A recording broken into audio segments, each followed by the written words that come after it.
Well, Alex, obviously we're only a few days away from the massive pay-per-view here in Perth, a country that's been starved for fights since before the pandemic. You're obviously the face of this sport in this part of the world. So what are the emotions now that hard part's over with, you just got to make weight and then go fight Islam Makhachev? Yeah, now the fun part. But yeah, it's good. Good to be back here, not only in Perth, obviously Australia. As I've been saying all week, all us Aussie fighters or from this region, Australia, New Zealand, we deserved an event over here. Not just us. Obviously, I deserve to fight in front of home crowd, defend a belt or fight for a belt, whatever it is. And then you've got the fans who deserve an event here and having their local fighters fighting here too. And obviously the rest of the card is stacked with these Australian fighters too. Are a lot of them kind of viewing you as like the guy that will take this sport into the next level here in Australia now that they can come back after the pandemic? Oh man, it's obviously good for them to, I'm sure they all believe in their skills. They've seen it, yeah. They've seen us go to the top. They've seen us get the belts. But I mean, that's what, obviously Robert did that as well. So they got to see that, which is always going to be motivating. And this can be done. Even from a small gym or wherever you are. But now we're obviously going champ and going real big and pound for pound and all that. So I guess we are showing these guys coming up, or even the younger generation, that not only be a champion, not only do well in the UFC, you can be the best. You know what I mean? The pound for pound number one, champ, all that type of stuff. So I think we are setting a good example. So that's good. You mentioned the pound for pound thing. You're number one, he's number two. Do you view him as the true number two pound for pound fighter in the world, or is it just something the voters gave him that? Do you view him as the second best fighter in the world? Oh man, again, this isn't up to us. You know what I mean? People can ask me, if you go and take him out, you're going to be the greatest ever and all that type of stuff. That's not up to us. You know what I mean? Do I think I had a harder path to pound for pound and all that? Yeah, look at my resume. But do I believe he is as good as a number one pound for pound? Yeah. Or number two pound for pound? Yeah, for sure. I believe he definitely deserves to be up here. He's a great fighter. So, again, you probably look at the resume, it's still a good resume, but it's probably not as good and as deep as some of ours. But at the same time, when it comes to skill, he's definitely right up there. Michael Chandler was breaking this fight down, and he said that Islam is just brilliant at the basics. He does nothing wrong. He doesn't do anything flashy. Everything is just perfect. Did you agree with that statement when watching tape on him? Yeah, well, he doesn't take unnecessary risks. That's the proper way of doing it. He does. We all know what they're good at and what they want to do. They're calculated in that sense. A lot of people. Obviously you're seeing some people saying that he can strike. It's underrated, but then you're seeing a lot of people that say. It's not good, but I mean, it is calculated. That's something that he does very well. He doesn't overcommit too much. He does sometimes, but he doesn't. He will fight on the back foot and wait for the right time to shoot and things like that. His distance game isn't too bad. So little things like that he does well. Like I said, he's calculated. What exactly did Chandler say? He was saying brilliant at the basics. At the basics. Yeah. I guess so, but. I don't know about that. I think he's just more calculated. That's probably an unnecessary risk. I think that's what he's probably better at. Do you feel a sense that you need to represent Australian wrestling against him, considering everything he said about how Aussies don't have wrestling? Yeah, for sure. You know what I mean? Coming to my country and say we don't have wrestling? Yeah, all right. Well, I'm going to have to do something about that. So how do you see the fight? Shooting doubles from the get-go. So how do you see this fight playing out? He says once you feel his power, he is very confident he can knock you out in that octagon. I just told you he's a very calculated fighter. He doesn't take unnecessary risks. Him coming looking for a knockout, that's an unnecessary risk. He won't be doing that. And final one for me, what do you make of the UFC announcing that Conor McGregor and Michael Chandler will be the coaches of the Ultimate Fighter this year? Yeah, I think it's good. Obviously, it's always good to have Conor coming back to the sport. Brings a lot of eyes here, It's and that'll be a fun fight as well. You know what I mean? And it's I think it's clever for both of them. Clever for Conor because he can go and fight, and that's they're both powerful dudes. Obviously, it's a winnable fight because they're just going to go for it. So it's going to be entertaining. But I mean, that just puts Conor right back in the conversations, for the belt and all that type of stuff. And for people to say, he wouldn't deserve it and there's no way they're going to do that, you're pretty crazy, right? It's Conor McGregor, and if he takes out someone like a Chandler, you know his name's going to be mentioned. You know people are going to be talking about him. So it's interesting. It's good to look at because I plan on taking that lightweight belt, and I'm looking at seeing what's happening in the division. There's a lot of potential matchups after this one, but obviously first I've got to worry about what's in front of me. You also said you do plan on going back to featherweight and fighting the winner of the co-main event. How do you see that fight playing out? I'm 50-50 on it. I think they're obviously both great fighters, and it just depends who turns up on the night with the right game plan. I think, again, I'm 50-50 on it. I don't know. So I might know from 1 minute in the fight, but obviously I think it's going to be a fun fight, you know what I mean? And good. I'm just glad it's happening. It's going to give me a pretty clear guy who's next. So when I go back down, so it's good because I want to be active, right? So line these next guys up for me because I want to have a very busy year. Alex, just to go back to the Conor thing, it seems like that fight's going to be at 170 though, and I guess that's where people are maybe debating. Could he even make 155 now is one question, and if it's at 170, maybe that's where the argument of would he deserve it at 155 would come in. What would be your response to that, I guess? It's at the end of the day, it's it is Conor McGregor, and when you pull on those types of numbers, and you got to remember he is always taking on the good guys as well, like the good fighters. So he's always stepping up and taking on dangerous fighters. So, and it's at 170. You're right. It's not the lightweight division. Look, if it was anyone else, I'd say there's no way, right? So I'm just, it's pretty obvious how it goes down. You know what I mean? So you're not really saying anything that anyone should be surprised about. Yeah, I think we all understand.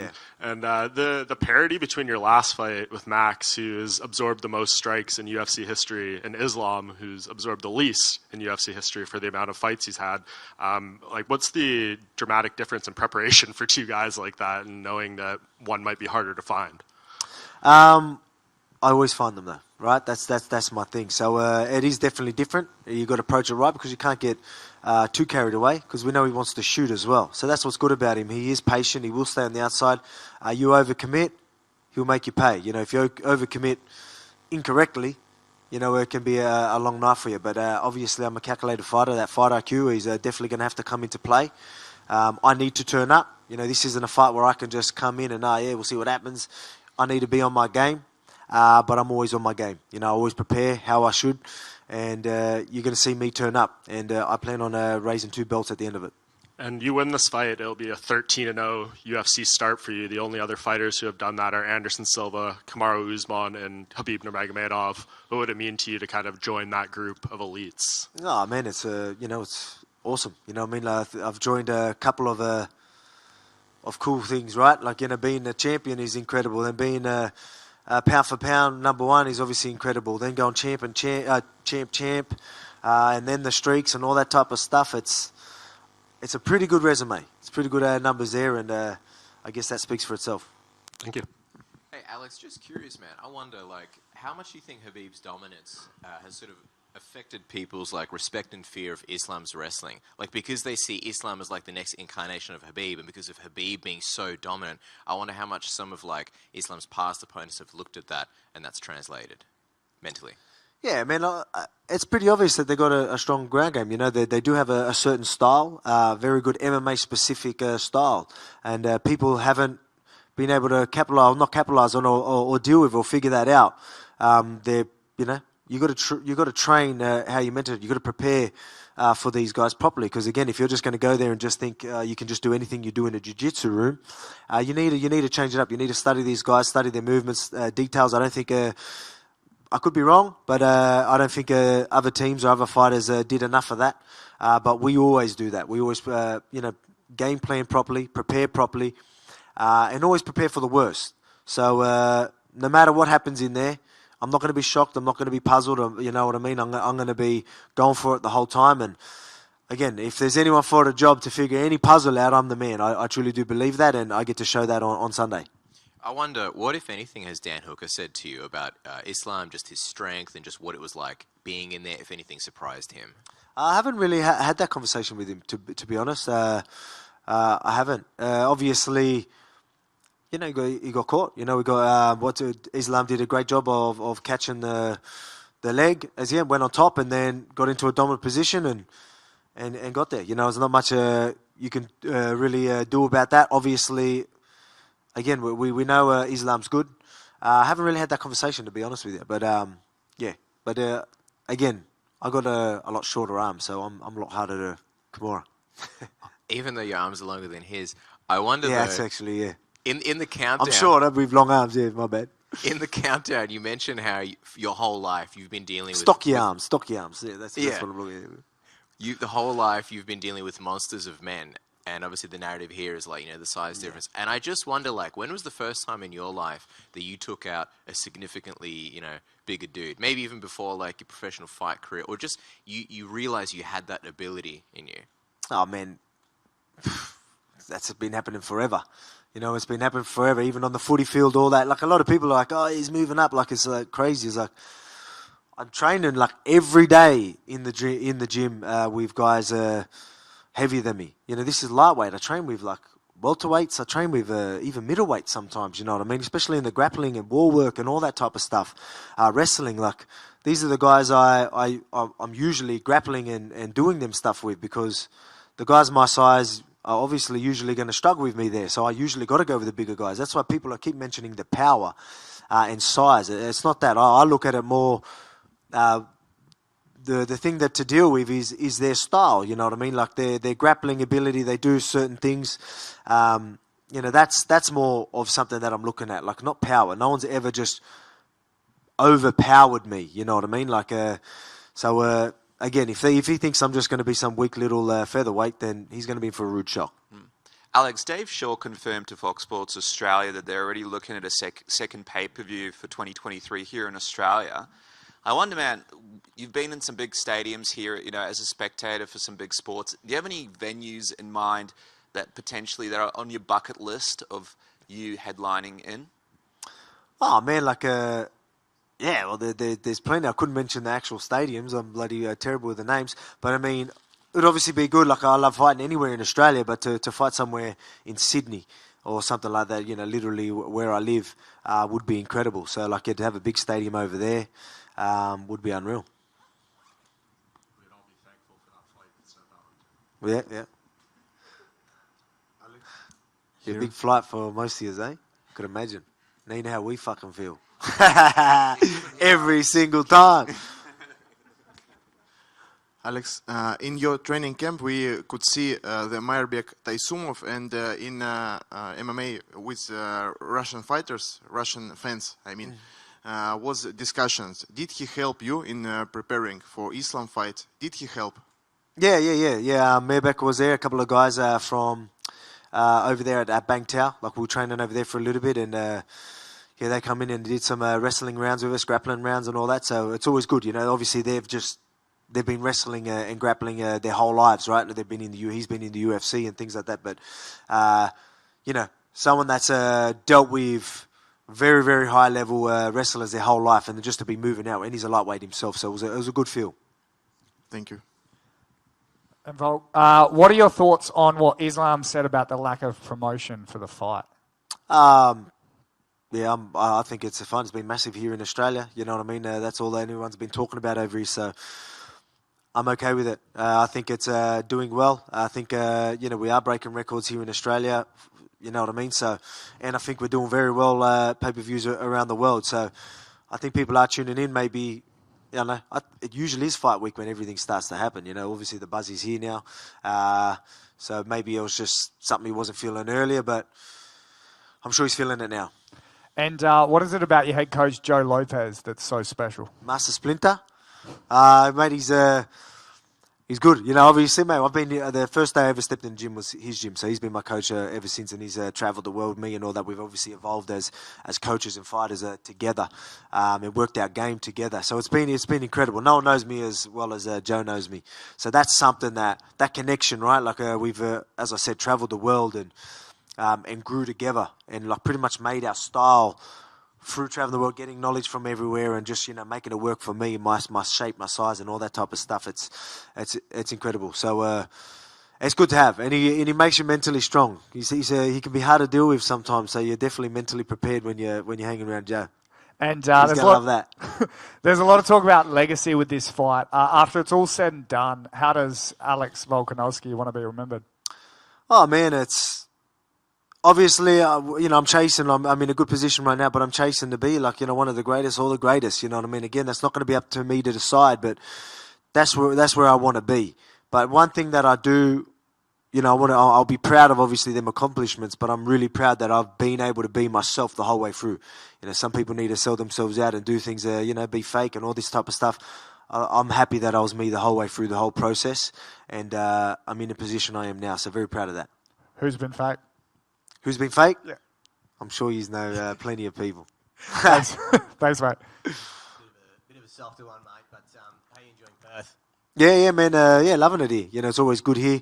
Every time we're going to be doing the open workouts today, and every time there's a event here or any type of event, even when I come here when the fight was announced and did a bit of a promotion for that, it was just people just, coming in flocks. There was heaps of people everywhere. So it's always good to be here because they love the sport. They love sport over here, and I can't wait to hear them roar in that octagon or in that arena.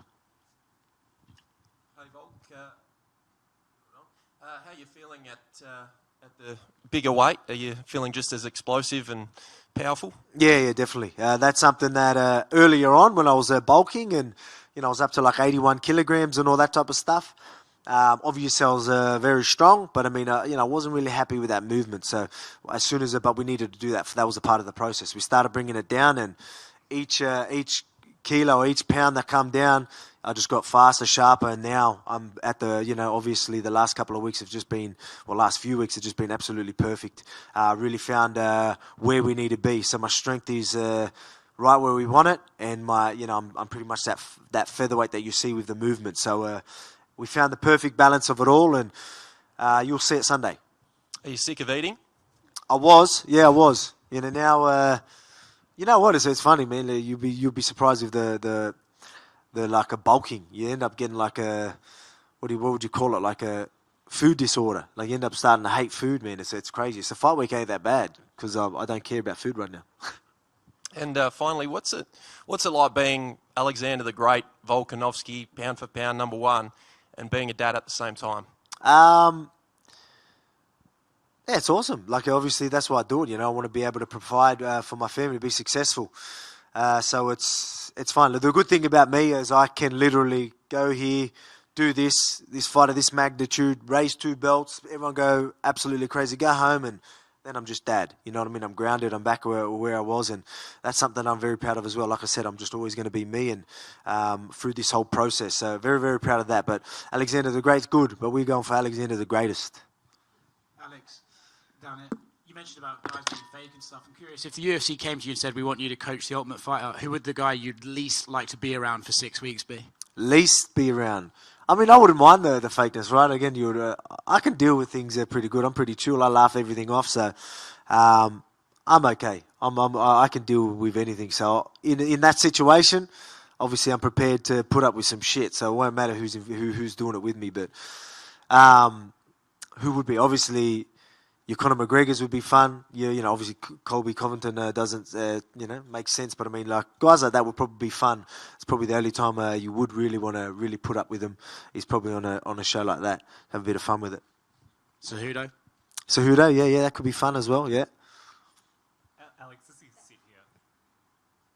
Oh yeah.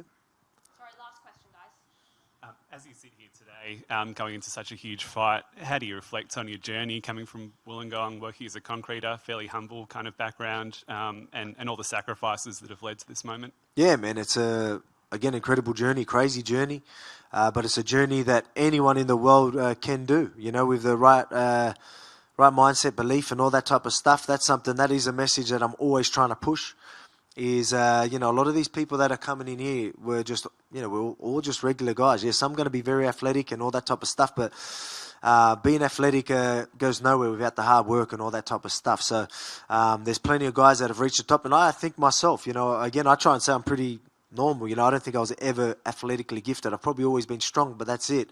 But look where I am right now. You know what I mean? With the right mindset, mentality, work ethic, and all that type of stuff. The stuff that really gets you to the top. You know what I mean? That's the stuff that the people need to see, and that's why I'm the man for this job, because of all that stuff. That ticker, that heart, all that stuff you talk about, what you need.